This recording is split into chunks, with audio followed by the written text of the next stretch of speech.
प्रथम साधक अवस्थेमध्ये 75% कष्ट आहेत. किती कष्ट आहेत? 75. कष्ट म्हणजे काय आहेत? तर आई वडिलांनी प्रेमापोटी आणि अनेक जन्मातील कर्मापोटी इंद्रियांना लागलेली वेडीवाकडी वळणं. काय सांगितलं? आई वडिलांच्या प्रेमापोटी आणि अनेक जन्माच्या कर्मापोटी इंद्रियाला लागलेली वेडीवाकडी वळणं व्यवस्थित करण्याचं काम 75% उपासनेवर अवलंबून असतं. आता उदाहरणार्थ अर्ध पद्मासनात बसायचं आहे आपल्याला, तर पालथी मांडी घालून बसणं किंवा मांडी नुसती घालून बसणं, अर्ध पद्मासन हा विषयच माहीत नाही. पाय पसरून बसणं, तिऱ्या टाकून बसणं, असे जे काही विषय आहेत, देहाला वळण नाही. देह कसा पाहिजे? 90° पाहिजे, 90°. पण देहाला वळण आहे का? वळण नाही. आता ईश्वरी विषय जे आहेत बघा, साधं गणित घ्या. मणका जो आहे, मणका, या मणक्यामध्ये 33 कोटी देवांचे पॉइंट आहेत. काय सांगतोय? मणक्यामध्ये 33 कोटी देवांचे पॉइंट आहेत. तुम्ही कुठल्याही देवाचं नाव घ्या, त्या प्रत्येक देवतेचा पॉइंट ह्या मणक्यात आपल्या आहे. आणि मणक्याच्या बरोबर खाली लास्ट जो पार्ट आहे, पहिला जो स्टार्ट होतो तिथनं, तिथलं दैवत गणपती आहे. गणपती हा विघ्न करता आणि विघ्न हरता दोन्हीमध्ये मोडतो. आता गणपतीची पूजा करताना तुम्ही जे पार्थिव गणपती आणता, पार्थिव गणपतीपासून धातू गणपतीपर्यंत तुम्ही जी गणपतीची मूर्ती आणता, तो गणपती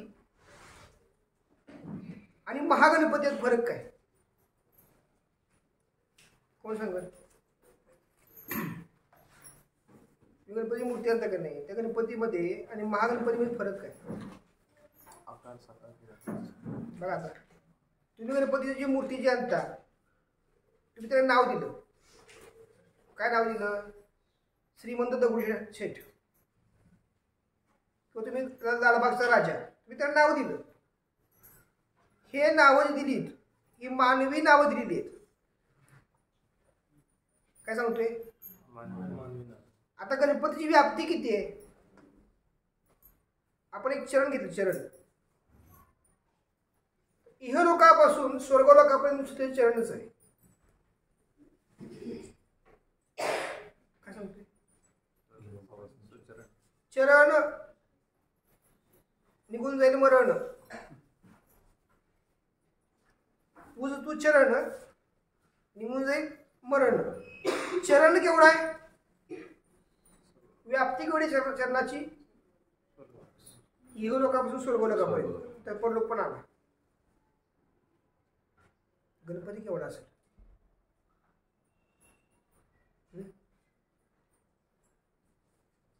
आता बघा ना, त्या गणपतीला नवनाथांनी जे नाव दिलं, त्या नावाचा उल्लेख आहे सजयती. काय सांगतोय? हे समजते?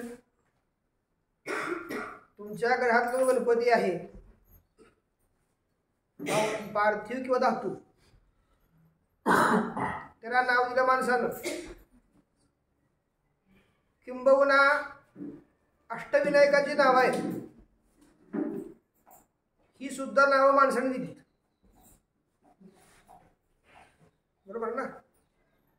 पण जो मूळ गणपती आहे, या सगळ्यांचा अधिपती, गणपतींचा अधिपती, तो गणपती, त्याचं नाव काय सांगितलं तुम्हाला मी? सजयती.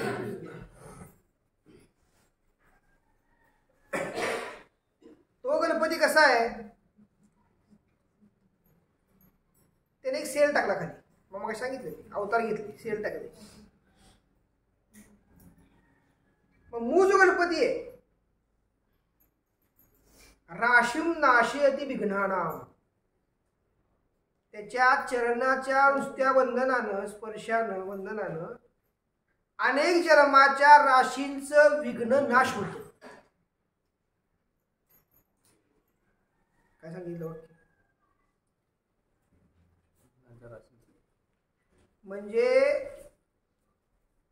गणपतीची सुद्धा सेवा सामान्य साधक करू शकत नाही. मी प्रत्येकाची सेवा करते. प्रत्येकाच्या सेवेचा कालावधी किती वेळ? 21 वर्षाचा कालावधी. किती कालावधी? सोपं वळ डोक्यात तुम्ही गणित घ्या. गणपती सेवा करताय, घरातल्या कुठल्या व्यक्तीने सांगितलं माझी ही वस्तू घेऊन या, आणि त्या बघा म्हणजे सेवेमध्ये ज्या दुर्वा गणपतीला आपण अर्पण करतात ती समजा पेंडी राहिली आणायची, जोडी तुमची आणायची राहिली दुर्वाची, आणि त्या वस्तू घरच्या व्यक्तीला आणून दिल्या काय असतील XYZ, तर जे तुम्ही 20 वर्ष केलं ते पाण्यात गेलं. असं मंदिर घडतं का नाही? घडतं. कारण देवदेवतांच्या उपासना अति प्रखर आहेत. काय सांगतोय मी? आणि बघा ना, आपण काय म्हणतो, तुमच्या घरी सत्यनारायण पूजेला तुम्ही एखादा ब्राह्मण बोलवलं, ते म्हणतात 108 ते हे आणलंय का काय तुळशीची पानं, काका आता अक्षता टाकून घ्या. 5 फळं आणलीत का काका अक्षता टाकून घ्या. फक्त केळी झाली बरं वापरा. देवा कळून झालं मी, आमची भक्ती देवाला कळत नाही का? आम्ही किती पण आपण देवाच करतो. आता मी आलं तर काय करायचं वगैरे वगैरे वगैरे. देव उपासनेमध्ये एक्सक्यूज चालत नाही. काय सांगितलं? पर्याय चालत नाहीत. आणि मनुष्य हा पर्यायाचा अंगीकार करतो. मग माहित आहे का? मग गणित सांगतो. एखादा टँकर फुटला, समजा 100 पोत्यांचं तुमचं साखरेची पोती आहेत आणि ट्रक पलटी झाला, सांगायला लागणार नाही साखर घरी घेऊन जावा म्हणून, अजिबात सांगायला लागणार. हा एखादा नटनटी अभिनेता तुमच्या आसपास कुठं आला, तुम्हाला सांगायला लागणार नाही तिथून गाठ घेऊन या म्हणून. लक्षात आलं का? पण घरात असणाऱ्या देवतांची प्रतीक त्यांना दर्शन घ्यायसाठी सांगावं लागलं डोकं टेक म्हणून. देव काय देवाला कळत नाही की तो भक्ती करणारा भक्त काय अवस्थेमध्ये आहे हे देवाला कळतं. म्हणून ते देव आत्ता फक्त आकार रूपात राहिले. कसे राहिले देवते? आकार रूपात. त्या देवतांचं चैतन्य असतं, तुम्हाला माझ्याकडे यावं झालं नसतं. गणपती आहे का? आहे. पार्वती आहे का? आहे. महादेव आहे का? आहे. पण ते आकार रूपात आहे, ते चैतन्य नाही, साकार अवस्था नाही. समजते? म्हणून पहिली उपासना जी आहे, आता बघा ना, एखादा मनुष्य जन्माला आला, बाळ जन्माला आला, पहिला विधी कोणाचा आहे? गणपतीचा आहे. मृत्यूनंतर पहिला विधी कोणाचा आहे? गणपतीचा आहे. कारण ती व्याप्ती किती आहे? 3 लोकात आहे, स्वर्ग, पर आणि देव. हे समजतंय का? मग आता साधं गणित आहे. मग सांगितले मी की सूक्ष्म देह आणि स्थूल देह. स्थूल देहातून सूक्ष्मात जायसाठी म्हणलं तर पहिली कष्ट आहेत. बघा ना, स्थळ, काळ आणि वेळ. काय कष्ट पहिले आहेत? स्थळ म्हणजे काय? जागा. काळ म्हणजे काय? हा, काळ. वेळ म्हणजे काय? बर. तुम्ही दैनंदिन साधना करताना याचं पालन करता का? माझी साधना दिली असताना, माझी काही उपासना दिल्या जातात, हे करत असताना तुम्ही स्थळ काळ वेळेचं पालन करता का? आता मी तुम्हाला स्थळ, मी ठिकाण सांगत नाही, मी असं सांगतो फरशी नंबर 3 काय वाक्य वापरलं? 12 वर्ष फरशी नंबर 3 सोडायचीच नाही, त्याला स्थळ म्हणायचं. काय सांगतोय?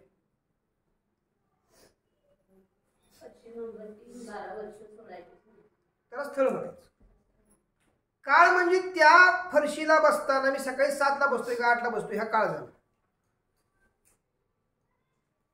सकाळचा, संध्याकाळचा, सकाळचे 7 संध्याकाळी 7 काळ झाला, अति वेळ झाली. हे तुम्ही जेव्हा 12 वर्ष कराल तेव्हा पहिलं तुमच्या जीवनात कोणतरी सद्गुरू म्हणून येतील, देव येणार नाही. कोण येतील? कोणतरी सद्गुरू म्हणून तुमच्या जीवनात येतील. आता ह्याचं मी प्रमाण काय केलं? मी सगळ्या भक्तांना आठवड्यातून एकदा रविवारी ऑनलाईन साधीला 8 वाजता आहे म्हणून सांगितलं. ज्यांना ऑनलाईन शक्य केलं त्यांनी ऑफलाईन आहे म्हणून सांगितलं. हे का सांगितलं बाबा मी, सांगा बरं? बरोबर. ट्युनिंग म्हणजे काय? एकरूपता. कुणाशी? गुरुशी. बरं. मग तुम्ही रविवारी इतर जी साधना करता त्यात गुरुशी एकरूप होत नाही का? गुरुच्या अनुपस्थितीमध्ये होत नाही. बरं. कारण ते ट्यून आहे, गुरुकडून प्रक्षेपित होणारं ट्यून आहे. हां. त्याच्याशी आपले ट्यून मॅच करून हां त्या रेटमध्ये मिक्स होणं गरजेचं आहे. बरोबर आहे. यानं काय होणार फायदा? उद्या शेजारी तुमचं भांडण होणार आहे, हे कर्म सांगते. तुमचं कर्म काय सांगते? उद्या शेजारी वाद त्याचे होणार आहेत. म्हणजे पापडी पण फड पडायला लागली, डावी पापडी पुरुषाची तर तर तर तर उडायला लागली आणि सांगते उद्याच्या वाद होणार आहेत आणि आज रविवार आहे आणि तुम्ही साधनेला बसला की ते कर्मच गुरुच्याकडे गेले, हे सांगायचंय मला. कर्म कुठे गेलं? आता होतं काय अशा वेळेस? प्रसंग समोर येतात पण निघून जातात. म्हणजे प्रसंग येणार तो वाद नाही होणार का? तर कर्म गुरुने काढून घेतलं ना. मगाशी तुम्ही सांगितलं देहातून होतंय, सूक्ष्म देहातून होत नाही. अगदी बरोबर आहे. गुरूंचा सूक्ष्म देह, कारण देह, महाकारण देह ही सगळी जागे आहेत. काय सांगितलं?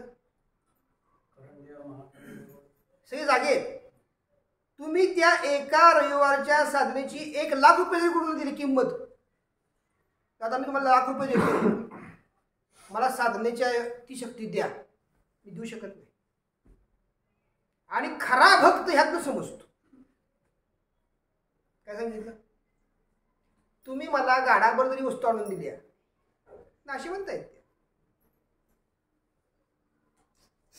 तुम्ही माझ्या शब्दाला महत्व किती देताय आणि मी माझ्या गुरुच्या शब्दाला महत्व किती देतोय, लक्षात येते? हा सगळ्यातलं गणित आहे. मग बघा, सोपं गणित आहे.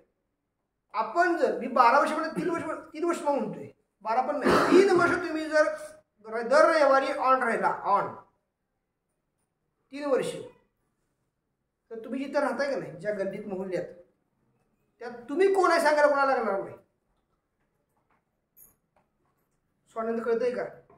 तुम्हाला ऍडमिशन करता मुलांच्या मागे लागायला लागणारच नाही, मुलं तुमच्या मागे लागतील, सर ऍडमिशन द्या म्हणून.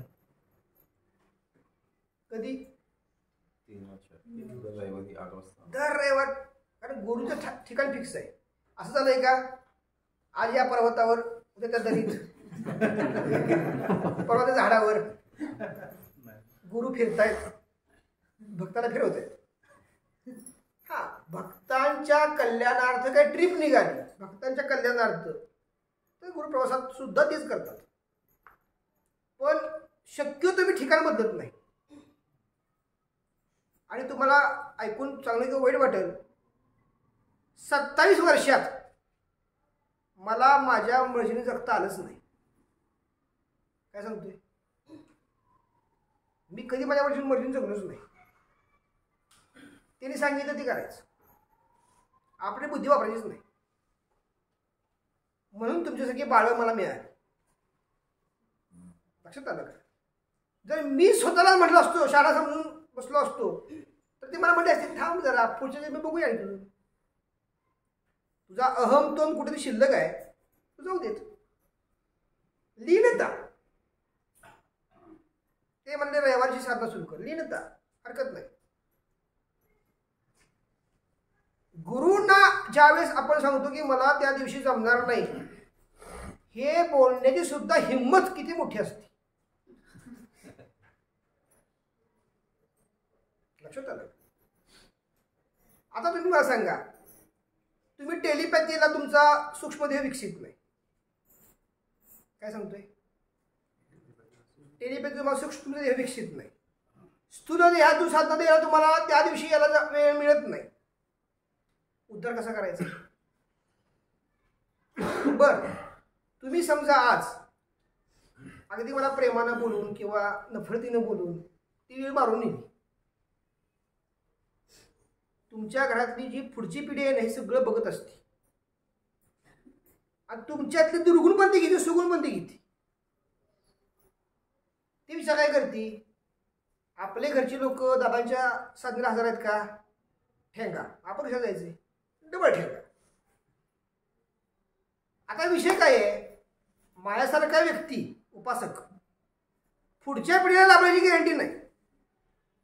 त्याचा प्राप्त काय असेल प्रयत्न. मग त्याच्यात काय, त्या काळामध्ये तुम्ही सगळं केलं, तो पाणी टाकून मोकळा होतो.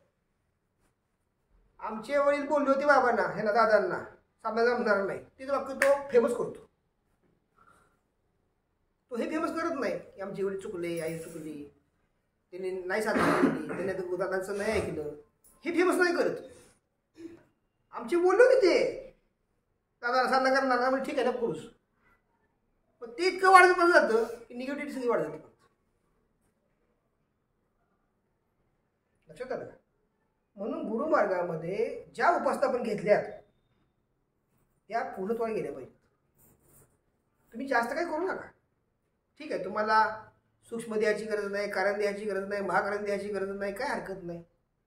विधी तेवढं खेळत बसा, काय प्रॉब्लेम नाही. पण जे करताय ते पूर्णत्वाने करा. काय सांगितलं? रविवारची साधना ऑनलाईन आलीच पाहिजे. मला जर माझा गुरु सांगतोय कर म्हणून, लक्षात आलं तुमचं कर्तव्य आहे. आणि उद्या जर काही संकट उभं राहणार असेल तर ते संकट गुरूंच्या प्रवाहित होऊन गुरूंच्या शक्तीतून पुढच्या कार्यात तो दुवा मिळतो तुम्हाला. मग ते संकट निर्माण झाल्यानंतर कटकट निर्माण करतं आणि जीवनात काही काय बरबाद करून टाकतं.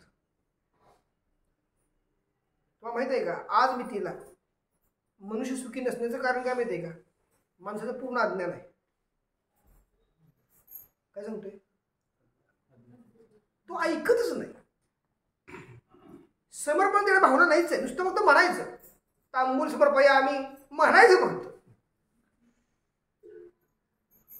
पण जेव्हा समर्पणाची खरी वेळ येईल, ओट्या भरताना बघा काय अवस्था काय असते. औच एवढाचा पोच असतो. भात करून खावा.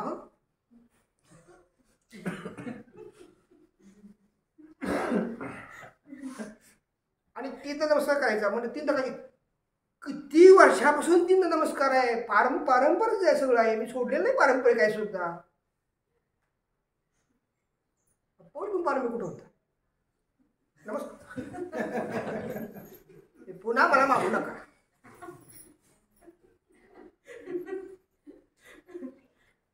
आणि म्हणजे पटतेनं पण तुमची इच्छा. तो का असा होता की त्या काळामध्ये साडी बिडी हे घ्यायला माणसापाशी ऐपत नसायची. मग वाटतंय नाही का त्याचं एखाद्याला द्यावं, सरळ मस्तपैकी दुकानात न्या, साडी नेसवा, लक्षात आलं का, मग पीस हातामध्ये द्या. तुमची औपचारिक एवढीच भाव मानसिकता जर असेल तर ती पूर्ण औपचारिक करा ना. 25 रुपयाचा पीस द्यायचा आणि 50 ठिकाणी कोंबड बसायचं. 50 ठिकाणी मी केलं मी केलं मी केलं आणि पुन्हा अपेक्षा केल्यानंतर तिने केलं नाही तर काय बय असेल मीच केलं, तिने काही केलंच नाही. मला दान दिल्यानंतर अपेक्षा कशा करताय? दान हे दान केल्यानंतर तुमची जी व्यवहार पद्धत कशी आहे माहिती आहे तुम्हाला, तिच्या मुलाच्या आपण केलं की नाही, आपल्या मुलाला तिचं आलंच पाहिजे.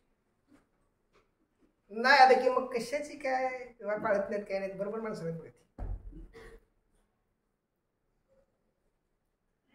तुमचं प्रेम कशावर आहे? फडक्यावर. प्रेम कशावर आहे? बघा आता मजा बघा. पूर्वीचा काळ असा होता, सद्गुरू असू देत, ऋषीमुनी असू देत, यांच्यापाशी तो राजा यायचा आणि त्या राजा विचारायचा की माझ्या मुलाचं लग्न करायचंय तर मी कशा पद्धतीची वधू घेऊन येऊ घरी. मग ते ऋषीमुनी सांगायचे की अमुक दिशेला जा, अमुक अमुक विषय घे, अभिषेक कधी सांगायचे. आता काय झालंय, गुरुबद्दल कोण आहे काय आहे आणि देईला हेच करायचे. आशीर्वाद देताय का निघून जाऊ, काय बोलते आप हिच्याशी लग्न झालं पाहिजे. उद्या आमचं मसनाच होते पोऱ्या, आज करून द्या. आता आधी असंच चाललंय.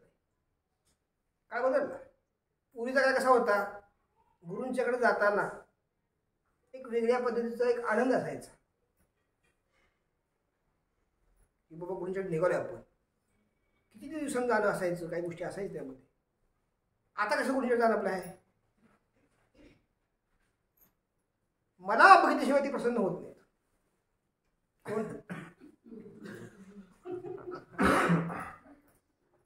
आताच ही गणित सगळं आहे.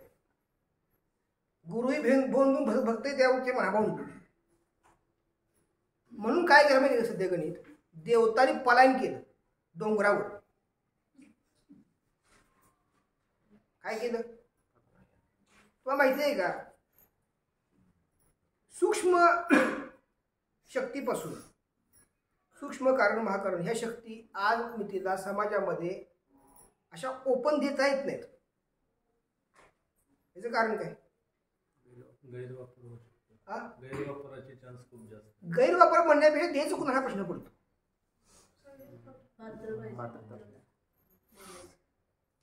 हे बघा 12 वर्षात एकही चूक न केलेला व्यक्ती दाखवा.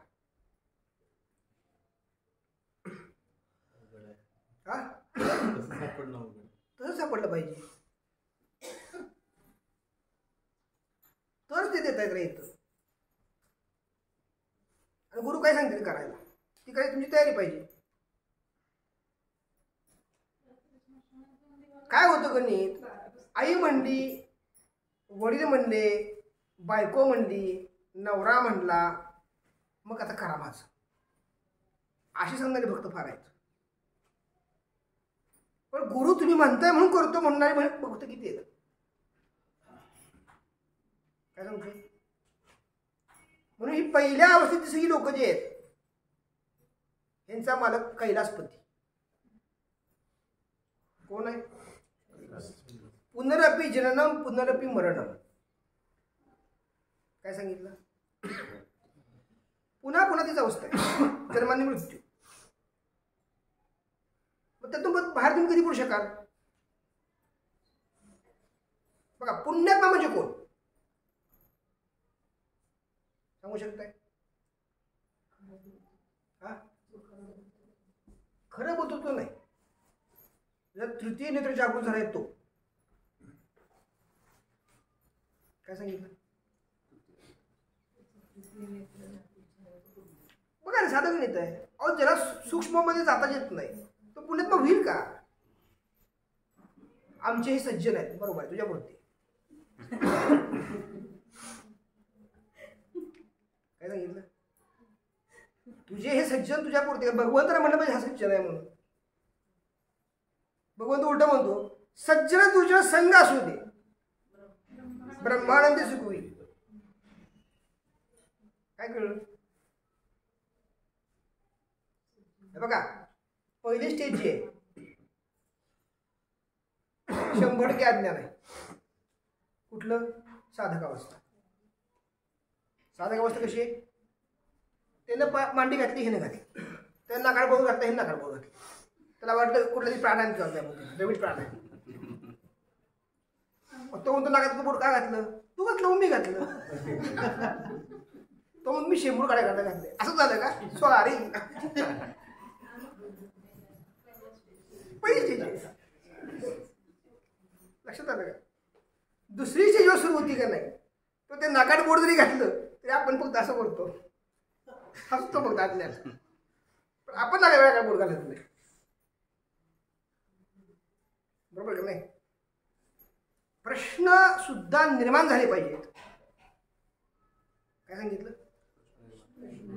असे किती भक्त आहेत, आम्हाला काही प्रश्नच नाही, आम्ही यांच्याकरता येतो, आमचं काही नसतं. आम्ही हितनं गुळगुळीत, तिथनं गुळगुळीत, तिथनं गुळगुळीत. लक्षात आलं? तुझा काही प्रश्न नाही, हाच एक प्रश्न आहे. काय सांगितलंय?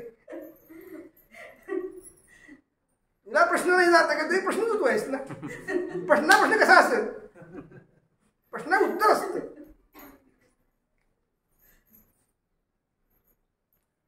सूक्ष्म देहासाठी दोन गोष्टी मला सांगितल्या. एक गोष्ट काय सांगितली मला?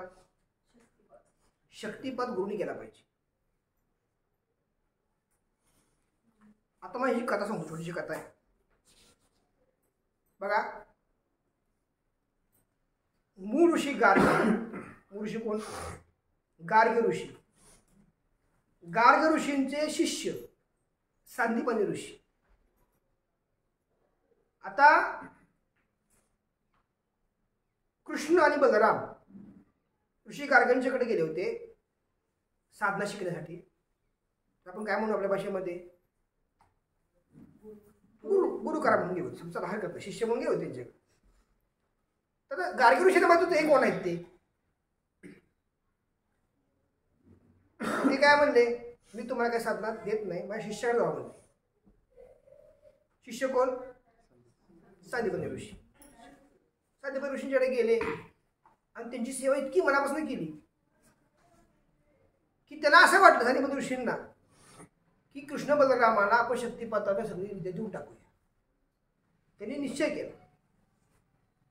निश्चय केल्यानंतर ऋषीला बोलून घेतलं. म्हणले, कृष्णा तू माझी अनन्यसाधारण सेवा केलीस. म्हणले त्या काळात काही गॅस नव्हता, लाकडं असायची. संपली की ती लाकडावर देणं, गुरूंचे पाय दाबणं, पाणी भरणं, न सांगता सही कामं पटापटापटा बलरामकृष्ण दोघं करायची. 4 महिन्यात मन जिंकली. या मग एक दिवशी घुसवून घेतलं, सटचक्र जागृत केली आणि आज्ञाचक्र ओपन केलं आणि सांगितलं, म्हणजे आता आपण असं करूया, ब्रह्मांड भ्रमण करूया. म्हणजे सगळं पहिल्यांदा घेऊन गेले कुठं? बद्री केदारला घेऊन गेले. नमस्कार वरितला केला, ते सगळं दाखवलं.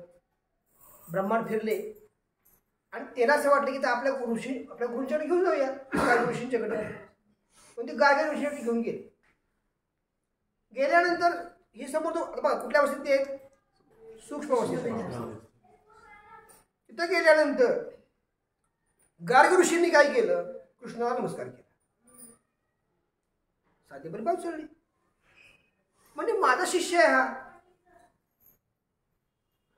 काय म्हणले? माझा शिष्य आहे.